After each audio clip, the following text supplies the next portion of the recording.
Пожарная сигнализация в норме, металлодетекторы на месте. Комиссия проверяет готовность участковых избирательных комиссий к главному политическому событию года – выбору в Госдуму и Народное собрание. Жители Яндери свои голоса отдать за выбранного кандидата смогут на 3 избирательных пунктах. Указатель есть на месте, вывеска тоже есть, кабина для голосования. У нас 3 кабины для голосования есть, переносной ящик тоже есть. Так, стационарный ящик для голосования есть. Несмотря на то, что все это в наличии, поставят главные атрибуты ближе к выборам, как того и требуют правила. К слову, за каждым пунктом закреплено более 1000 жителей. Это значит, соблюдать нужно не только противоковидные меры. В свой первый день предвыборной работы комиссия проверяет техническую часть, а именно безопасность на избирательных участках.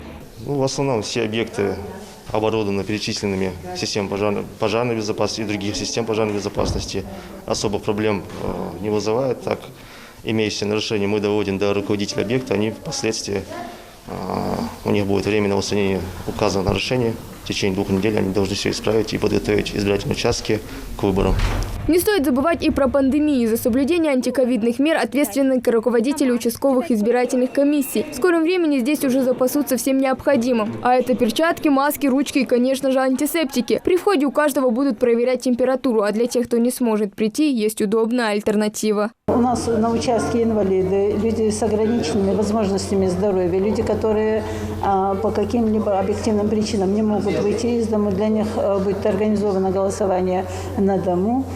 И еще голосование по месту нахождения. Любой избиратель, который не голосование, именно 17, 18 и 19 не могут находиться на своем избирательном участке, заранее пишут заявление либо в ТИК, либо в МФЦ. Или же у нас именно с 2 сентября принимаем заявление, и они могут проголосовать по месту нахождения. Свою работу по проверке участковых избирательных пунктов межведомственная комиссия будет вести до 22 августа. Цель не выявить минусы, а помочь избежать всех недочетов, чтобы выборы прошли без сбоев и на должном уровне. С сегодняшнего дня рабочая группа поедет по участкам и будет смотреть готовность участков. Участки свою работу начинают попозже, но мы все равно заранее хотим посмотреть, что имеется, чего не имеется, и на местах уже дальше решать вопросы, кто это должен решать. Сейчас идет активная фаза выборов, подготовка к выборам. Политические партии, кандидаты, которые представляются депутатами выборы в Государственную Думу и Народное собрание, они непосредственно уже ведут активную работу. Но на данном этапе, в соответствии с календарными планами и выборов депутатов в Государственную Думу и календарным планом выборов депутатов в Народное собрание, в соответствии с этим непосредственно по плану сейчас уже завершена регистрация кандидатов.